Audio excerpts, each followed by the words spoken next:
ሰላም እንዴት ናችሁ? እኔ ደህና እግዚአብሔር ይመስገን። ዛሬ አዲስ ሀሳብ ይዤላችሁ መጥቻለሁ። ምንድነው? እንግዲህ እንደምታውቁት በዓል መስከረም 1 ደርሷል፣ እየደረሰ ይገኛል። ብዙዎቻችሁ በቤታችሁ ውስጥ የተለያየ ዝግጅትን እያደረጋችሁት ነው ያላችሁት። በመጀመሪያና በዋናነት የምታስቡት ነገር የዳቦ ምጣድ ነው ማለት ነው። እንግዲህ ዛሬ የዳቦ ምጣድ በደንብ አድርጌ አብራርቼ እነግራችኋለሁ። ከአሰራር እስከ አጠቃቀም ድረስ የምነግራችሁ ነው የሚሆነው። በውስጡ ስንት ባትራ እንዳለም ጭምር ሙሉ ለሙሉ በዚህ ቪዲዮ እነግራችኋለሁ። እስከ ቪዲዮ ፍጻሜ ድረስ ከኔ ጋር በመቆየት ይህን የምነግራችሁ ነው የሚሆነው። መጀመሪያ እኔ ጋር ያለው የዳቦ ምጣድ እንግዲህ እዚህ ጋር እንደምታዩት በአልሙኒየም እየተሰራ ማለት ነው። ሙሉ ለሙሉ በአልሙኒየም ነው የተሰራው። ምልሶ ብቻ አይደለም፣ በተጨማሪ ውስጥ ያለው ባትሪ 5 ኪሎ፣ 3 ኪሎ፣ 2 ኪሎ፣ 1 ኪሎ ማለት ነው። እንደዚህ በተለያየ መጠን ነው ያለው። እንግዲህ ይህ 3 አይነት ባትሪ 1 ኪሎ፣ 3 ኪሎ፣ 5 ኪሎ እነዚህን ሶስቱን ደግሞ አጠቃቀሙ እንዴት እንደምትጠቀሙ በመጨረሻ እነግራችኋለሁ። እሱ ብቻ አይደለም፣ ዳቦ በምን ያህል ደቂቃ ውስጥ ነው የሚበስለው፣ ለምን ያህል ደቂቃ ነው መጠበቅ ያለብን የምትሉት ሁላችሁም በመጨረሻ ላይ ይህን በደንብ አድርጌ እነግራችኋለሁ። በምን ያህል ደቂቃ ውስጥ ዳቦ እንደሚበስልና ምን ያህል ደቂቃ ውስጥ ማውጣት እንደምትችሉ መብሰሉን እንዴት ለይተን እናውቃለን ያላችሁ በተጨማሪ ዳቦ በዚህ ባትራ ስንጠቀም በቅጠል ነው በዘይት ነው የምንጠቀመው አክሊሉ ብላችሁ የጠየቃችሁ በምን መጠቀም እንዳለባችሁ እሱንም በመጨረሻ ላይ እነግራችኋለሁ። ከዛ በፊት የዳቦ ምጣድ አሰራርና የዳቦ ምጣድ አንዳንድ ማብራሪያዎች አብረን እንመለከታለን። እንግዲህ ይህ የተሰራው የዳቦ ምጣድ በ08 ዋት ሬዚስታንስ ሲሆን ያም ደግሞ ፓወር ቆጣቢ ነው በመጀመሪያና በዋናነት። አሁን ኢትዮጵያ ውስጥ እንግዲህ እንደምታውቁት ማብራት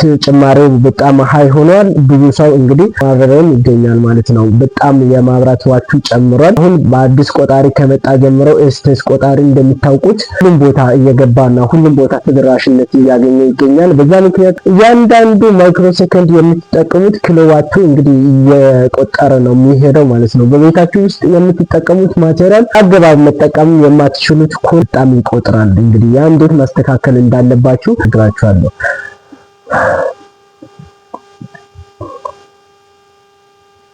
በመጀመሪያው እዚህ ጋር እንደምትመለከቱት ይህን ዳቦ ምጣድ ሙሉ ለሙሉ በዚህ መንገድ ሬዚስታንስ በማስገባት ኮኔክተር እዚህ ጋር እንደምታዩት በማሰር ከዛ በፊት ብሎኖቹ ሁሉ ነገር በማስገባት ሁሉንም አሪፍ አድርገው በጥሩ ሁኔታ ሰርቻለሁ ማለት ነው። በተጨማሪ እንግዲህ ተመልከቱት እዚች ጋር ያለችው ማብሪያ ለማጥፊያ እነዚህ ሁለቱ ማለት ነው። አንዱ ማብሪያ ለማጥፊያ ለታችኛው ለዳቦ ምጣድ እንግዲህ እንደምታውቁት ሁለት ማብሪያ ለማጥፊያ ነው ከላይና ከታች በኩል ማለት ነው። ከላይም ከታችም እሳት ያገኛል የዳቦ ምጣድ። ስለዚህ በሁለቱም በኩል ሙቀት እንዲሰጥ ነው ሁለት ማብሪያ ለማጥፊያ የተደረገው።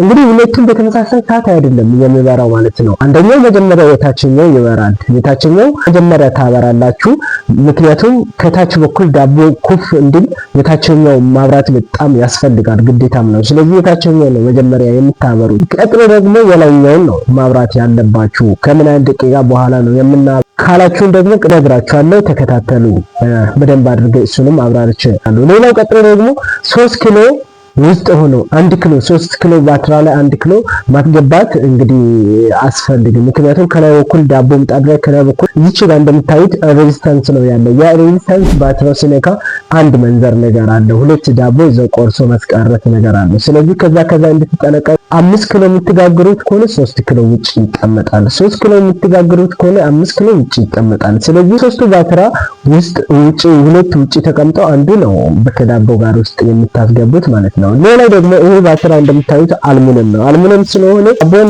ለእናንተ አያሳርድባችሁም። በዛ ላይ ዳቦ አይደርቅም፣ አይቃጠልም። ስለዚህ ምንድነው ማድረግ ያለባችሁ? ያለ ቅጠል መጠቀም ትችላላችሁ።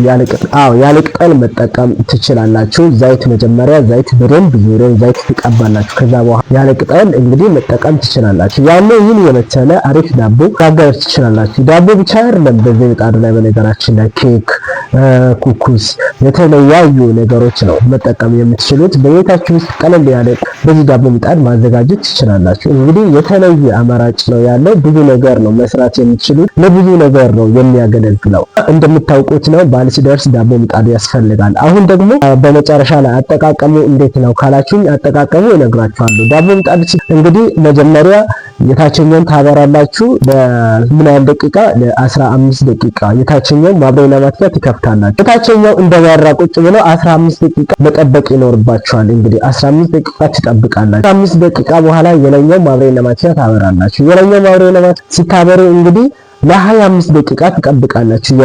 የታችኛው መጀመሪያ 15 ደቂቃ የታችኛው ሳታጠፉ የላይኛውን ታበራላችሁ። የታችኛው 15 የላይኛው 25 አንድ ላይ 40 ደቂቃ 40 ደቂቃ ውስጥ ዳቦ ይበስላል። ዳቦ እስከሚበስል ድረስ እነዚህ ጎን በኩል ያለው መስታወት በዚህ በአናቱም ያለው መስታወት እንደምታዩት ነው። ይህ ዳቦ ውስጥ ማየት አትችሉም። እንፋሎቱ ሙሉ በሙሉ መስታወቱን ይሸፍነዋል፣ ይጋርደዋል ማለት ነው በውስጥ እና እንፋሎቱ ይጋርደዋል፣ ውስጡ አይታይም፣ ማየት አትችሉም። ዳቦ ከበሰለ በኋላ ውስጡ ኖርማል ይደርቃል። ውስጡ ኖርማል መስታወቱ ይደርቅና ዳቦ ኖርማል ጽድት ብሎ ይታያል። እንግዲህ እንደ ፓወርም ነው የሚወስነው 40 ደቂቃ ከዛ በላይም ከዛ በታችም ሊሆን ይችላል። አንዳንድ ቦታ ፓወሩ ከፍተኛም ዝቅተኛም ስለሚሆን ፓወር ነው የሚያስታውቀው። በዋና በመስታወቱ መከታተል ትችላላችሁ። ዳቦ ካልበሰለ መስታወቱ እንፋሎቱ ይሸፍነዋል፣ አይታይም። ከበሰለ በኋላ ደግሞ ኖርማል ከበሰለ በኋላ ደግሞ ኖርማል ኬክ ስለ ዳቦ ይታያል ማለት ነው። እንግዲህ ስለ ዳቦ ምጣድ አጭርና ትንሽ ደቂቃ ነው ያወራሁት። ከዚህ በላይ ሰፋ አድርጌ አብራርቼ እነግራችኋለሁ ስለ ዳቦ ምጣድ አጠቃቀም፣ በምን እንደሚሰራ፣ እንዴት እንደሚሰራ ሙሉ ማብራሪያ እኔ በቀጣይ ቪዲዮ አዘጋጅላችኋለሁ። ይሰራ የምትሉት ኮሜንት ላይ በኮሜንት ጻፉ፣ ሀሳብ አስተያየት ስጡኝ። እኔ ጥሩ አድርጌ አሪፍ ለእናንተ አቀርብላችኋለሁ። ከዛ ባሻገር እንግዲህ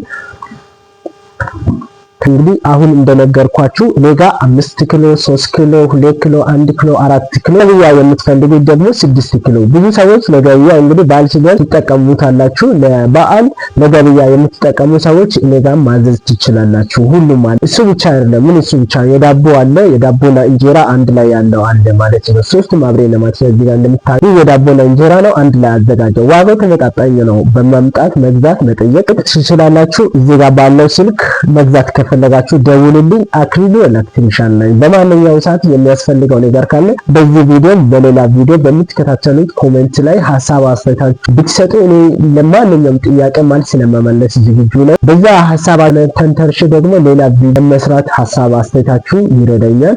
ስለዚህ ኮሜንት ጻፉ፣ ሀሳብ አስተያየት ስጡ። አመሰግናለሁ። እስካሁን ድረስ ጊዜ ስታችሁ ከኔ ጋር ስለሆናችሁ አመሰግናለሁ። ቻው ቻው።